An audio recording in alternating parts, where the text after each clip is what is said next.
Welcome back to Hidden Faith. Thank you for spending your time here today. Every week we look at moments in history where belief, power, and human decisions meet in surprising ways. And in this episode, we're stepping into a place that once guided kings, shaped wars, and influenced the direction of entire nations. The Oracle of Delphi wasn't just a religious symbol. It was a real institution where leaders asked questions that could decide life or death, peace or conflict, expansion or collapse. And the answers came from one woman in a trance, speaking on behalf of a god. What makes Delphi so fascinating is that it wasn't a distant myth for ancient people. It was a practical tool they trusted, even when the message was unclear. Decisions that affected thousands of lives often started as a short riddle spoken inside a small stone chamber. So before we dive into the ruins, the rituals, and the political games behind the oracle, here's the central question. How did a single voice become the most influential decision-making force in the ancient world? Let's begin. Picture a slow pan across the Castalian Spring, the water moving quietly between the rocks. This was the first stop for anyone seeking the future. Warriors washed here before asking a question that could decide whether they lived or died. A few steps higher, the Temple of Apollo sits against the mountainside, looking over a valley that once held crowds of desperate rulers waiting for answers. At the center of it all was a single woman. The Greeks believed she spoke with the voice of Apollo, but what she delivered were short, sharp statements, part warning, part riddle, and those statements shaped battles, alliances, migrations, and the founding of entire cities. A woman, a god, a riddle, and the fate of nations. This wasn't poetry for the ancient world. It was reality. Leaders trusted this place more than their own advisors, and sometimes more than their own judgment. So the question is simple. Why did one voice hold so much power? To understand why the Oracle of Delphi mattered so much, we need to look at where this place came from and why the ancient Greeks saw it as the center of their world. Delphi sits on the slope of Mount Parnassus, high above a valley that stretches toward the Gulf of Corinth. The geography alone made it feel special. Steep cliffs, narrow paths, and a view that gives a sense of both isolation and authority. But for the Greeks, the significance went far beyond the landscape. According to myth, Apollo chose Delphi after defeating the serpent Python, a creature tied to the earth and older powers. By taking this site, Apollo symbolically claimed control over knowledge, order, and prophecy. The Greeks said that Zeus released two eagles from opposite ends of the world, and they met at Delphi, marking it as the navel of the earth, the point where communication between humans and gods was strongest. But mythology was only part of Delphi's rise. The site grew into a pan-Hellenic institution, meaning it belonged to all Greek city-states, not just one region. This is important because the Greeks were famously divided. They spoke the same language, but they competed, argued, and fought constantly. Delphi offered neutral ground, a place where no single city ruled over the others. Over time, this neutrality made the oracle valuable. Leaders came not just for spiritual reasons, but for practical ones. If a major project required public approval, consulting Delphi added legitimacy. If two cities were close to war, Delphi could advise restraint. And because the priests kept careful records and maintained rituals consistently, the site gained a reputation for stability in a world that often lacked it. By the time of classical Greece, Delphi had become a crossroads. Religion, politics, trade, and diplomacy all met here. People traveled from across the Mediterranean, Greeks, Lydians, Egyptians, and others, to ask the same basic question: what should we do next? This is the world in which the oracle operated, a sacred location, a powerful myth, and a role that grew far beyond religion. Now that we understand how Delphi became important, we need to face the central problem. What was actually happening inside the temple when the oracle spoke?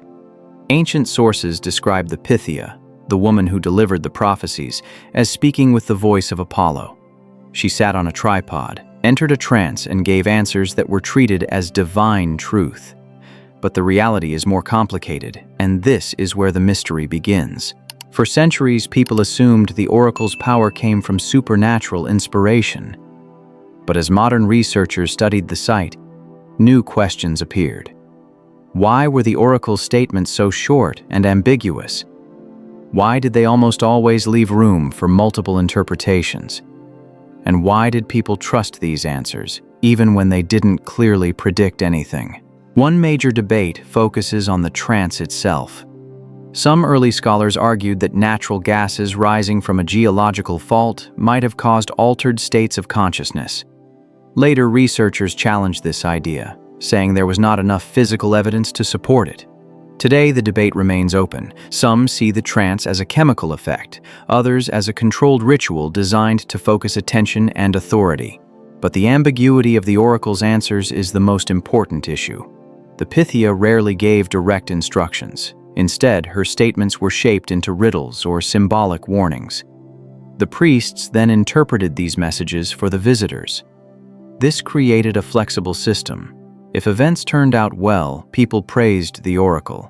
If they turned out poorly, they blamed the interpretation, not the message itself. This raises a deeper question. Was the oracle predicting the future or guiding decision-making through carefully crafted language? Ambiguity allowed Delphi to maintain its reputation for accuracy because almost any outcome could be aligned with the original statement. So, the hidden problem is not simply whether the oracle had supernatural insight. The real issue is how a mix of ritual, psychology, social authority, and skilled communication created a system that people trusted for centuries, even without clear answers. To understand the oracle's authority, we need to look at the person at the center of it all, the Pythia. She wasn't a priestess chosen for noble birth or political rank.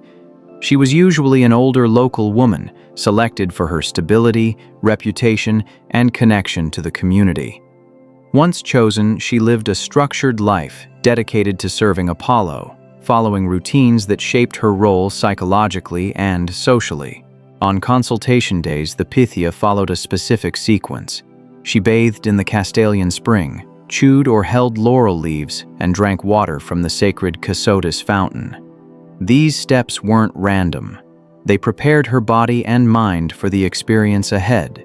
When she entered the inner chamber of the Temple of Apollo, she sat on a three-legged tripod placed above a small opening in the floor. Whether or not vapors actually rose from the earth, the setting itself encouraged a shift in focus and expectation.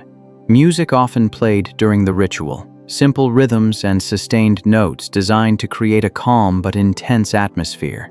The priests chanted, and the visitors waited in silence. All these elements worked together to pull the Pythia into a role where she could speak with authority, free from hesitation or social pressure. The trance is still debated. Some describe it as a deep meditative state. Others think it was a controlled performance shaped by ritual cues. Ancient writers like Plutarch, who served as a priest at Delphi, said the experience could be overwhelming, but also purposeful. The key point is that the process created a space where the Pythia's voice carried weight far beyond her individual identity. Whether influenced by geology, ritual, or psychology, the trance made the oracle's words feel larger than human judgment. And that feeling was essential. It's what allowed her statements, no matter how short or vague, to shape real decisions across the Greek world. If the trance created the atmosphere, the language of the oracle created the power. The Pythia rarely gave long speeches. Most responses were short statements built around symbolic images, warnings, or conditional logic. The phrasing mattered because it left space for interpretation, and that flexibility turned the oracle into a tool that could apply to many situations without losing credibility. The Pythia's words were often delivered in a fragmented or poetic rhythm. The priest standing nearby recorded the message and shaped it into a clearer form before presenting it to the visitor. This step is important. It shows that the oracle's power was not only the trance but also the communication system around it. The priests were trained in tradition, politics, and religious language, and they knew how to structure the message so it carried authority while staying vague enough to remain adaptable. Two famous examples show how ambiguity worked in real life. When King Croesus of Lydia asked if he should attack Persia, the oracle responded, "If you cross the river, a great empire will fall." Croesus assumed it meant Persia. It turned out to be his own. When the Spartans asked about the coming conflict with Persia, the oracle said, "Either your city will fall or a king from Sparta must die." Leonidas interpreted this as a duty to sacrifice himself at Thermopylae. In both cases, the statements were not incorrect. They were simply open-ended. The meaning depended on the listener's expectations, fears, and assumptions. This structure allowed the oracle to stay relevant across generations. Ambiguity did not weaken the message, it protected it. Even when outcomes were unpredictable, the original statement still fit the result in some way. In a world where politics, war, and alliances changed constantly, a flexible message carried more influence than a direct prediction.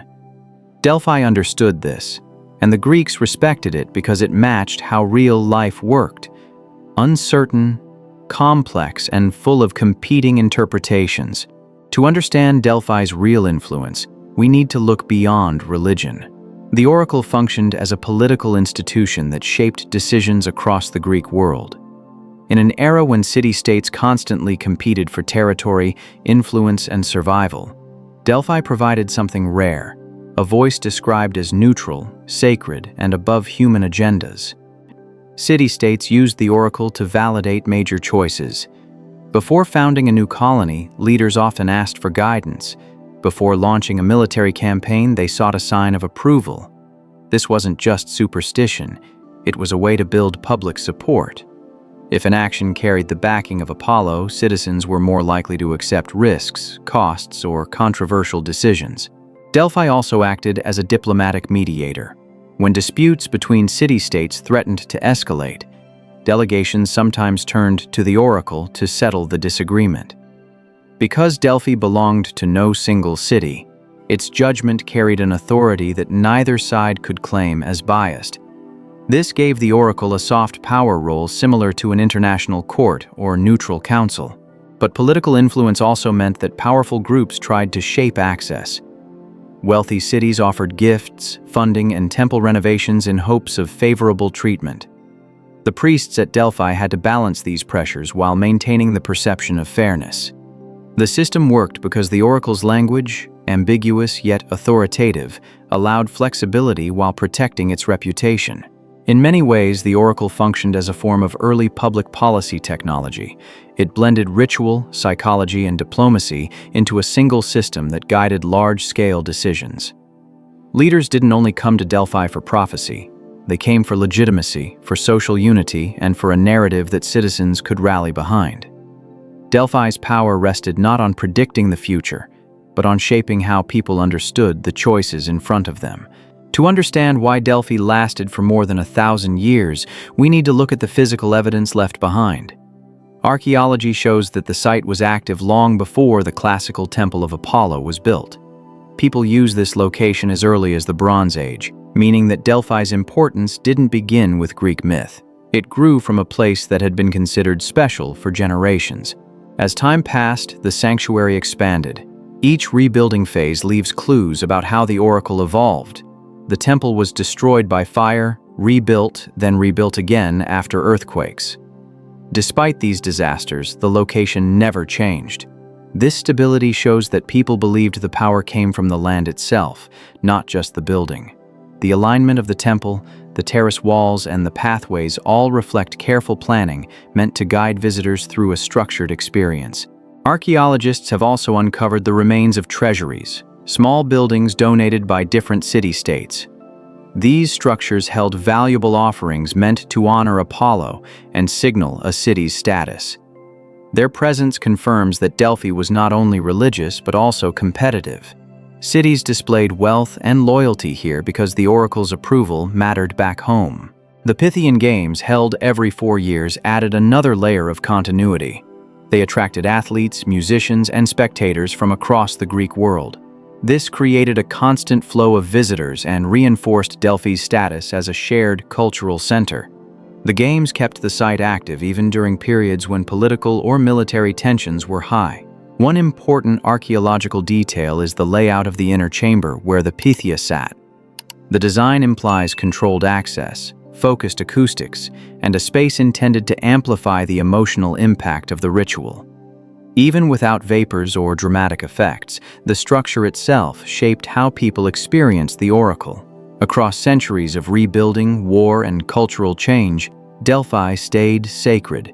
The material evidence shows a system built to last, physically, culturally, and politically. Now that we've looked at the rituals, the language, the politics, and the archaeology, we can return to the central question. What made the Oracle of Delphi so powerful for so long? It's easy to imagine the oracle as either a supernatural voice or a clever political tool, but the truth sits somewhere more complex and more practical. First, the oracle wasn't just one person. It was an entire system: rituals, priests, traditions, architecture, and expectations that shaped how people understood the messages. The Pythia's words mattered, but the structure around her gave those words legitimacy. Without the controlled environment, the consistency of the ceremonies, and the authority of the temple staff, her statements would not have carried the same weight. Second, ambiguity wasn't a flaw. It was the feature that made the oracle effective. In a world filled with uncertainty, wars, shifting alliances, unpredictable harvests, clear predictions could quickly prove wrong. But open-ended messages allowed leaders to adapt the guidance to real events while still feeling supported by divine approval. This approach kept Delphi relevant over centuries of political change. Third, the idea of neutrality made the oracle valuable. No single city controlled Delphi, and that gave the site an almost international authority. When Apollo spoke, the message appeared free of human bias, even though humans were always involved in shaping it. So the mystery is not, how did she predict the future, but how did this system guide decisions without making direct predictions? The answer lies in a combination of psychology, ritual, and social trust. Delphi didn't promise certainty. It offered perspective, just enough insight to influence choices while letting leaders feel supported, responsible, and connected to something greater than themselves. This mix of ambiguity and authority is what kept Delphi at the center of the ancient world. As we move deeper into the story of Delphi, one insight becomes clear. The oracle's power didn't come from predicting the future. It came from shaping the decisions that created the future. This is where Delphi shifts from a religious mystery to a political force. Leaders didn't just visit to hear divine messages. They visited to gain public permission, build unity, or justify a choice that was already difficult to defend. When the oracle supported an action, it reassured citizens that their leaders were acting responsibly. When the oracle warned against something, it provided a safe reason to step back from a risky plan. This raises a deeper point that ancient writers rarely stated openly. Prophecy was also a tool for managing society. By framing decisions as guided by Apollo, leaders could avoid personal blame and reduce conflict inside their own communities. A divine answer carried weight that no human advisor could match. But not everyone trusted this. Some elites worried that the oracle could be influenced through gifts, political pressure, or subtle persuasion. Even ancient critics questioned whether priests sometimes shaped the message to keep peace between city-states or protect Delphi's status. These concerns created tension. People needed the oracle, yet they also feared how much control it held. The forbidden insight is this: Delphi worked because it balanced belief and strategy at the same time. It wasn't purely spiritual or purely political. It was both, and that combination made it powerful enough to guide wars, shape alliances, and influence migrations across the Mediterranean. Prophecy at Delphi wasn't just communication with a god. It was a negotiation between faith, authority, and human judgment, wrapped in language that felt sacred and final. For nearly 1,000 years, Delphi shaped decisions across the ancient world. But no system, no matter how influential, lasts forever. The decline of the oracle wasn't sudden. It unfolded slowly as cultural, religious, and political structures shifted around it. By the Roman period, Delphi was still respected, but its influence had weakened. Rome's expanding power created new political centers, and leaders no longer relied on Greek institutions in the same way. Some Roman emperors visited the oracle, but the consultations were fewer, and the outcomes mattered less in a world controlled by a single empire rather than competing city-states. The real turning point came with the rise of Christianity. As the new religion spread through the empire, older pagan temples lost state support. Christian leaders saw oracles as part of a religious system they wanted to replace. Laws restricting pagan practices gradually stripped Delphi of its authority. By the 4th century AD, the site was no longer active. The last recorded oracle, given to Emperor Julian, carried a tone of resignation, predicting the end of Apollo's voice. But the legacy of Delphi survived in unexpected ways. Philosophers admired the site as a model of reflective decision-making. Artists and writers used the image of the oracle to explore themes of fate and uncertainty. Even modern political scientists look at Delphi as an early example of how ambiguous authority can support social stability. Today, the ruins still sit on the hillside, quiet but intact enough to show how the experience once worked. Visitors walk the same path leaders took centuries ago, climbing toward a temple that once shaped the choices of nations. Delphi may have lost its ritual power, but its influence continues in how we think about prophecy, decision-making, and the desire for guidance when the future feels unclear. When we step back and look at everything surrounding the Oracle of Delphi, a clearer picture appears. Delphi wasn't powerful because it predicted exact futures. It was powerful because it helped people think about decisions in a structured and meaningful way. The trance, the ritual process, the temple setting, and the language all worked together to create a moment where leaders paused and reconsidered their choices. The oracle's ambiguity wasn't a weakness. It allowed communities to adapt the message to real events, making the guidance feel relevant even when circumstances changed. This flexibility is one reason Delphi remained trusted for centuries, across wars, political alliances, and cultural shifts. Delphi also shows how people use belief to manage uncertainty. Whether the Pythia spoke with divine insight or not, her words helped leaders take responsibility, build consensus, and justify actions. In that sense, the oracle functioned as an early form of public decision-making support, a mix of psychology, symbolism, and authority. The long legacy of Delphi reminds us of a simple idea. When the future feels uncertain, people look for perspective, not perfect answers. And the final question remains, when we seek certainty from the divine, what do we trade in return? If this episode helped you see the Oracle of Delphi in a clearer way, take a moment to press like. It tells YouTube that you want more content like this, and helps Hidden Faith reach more people who enjoy historical mysteries explained in a straightforward way. If you haven't subscribed yet, this is the best time to do it.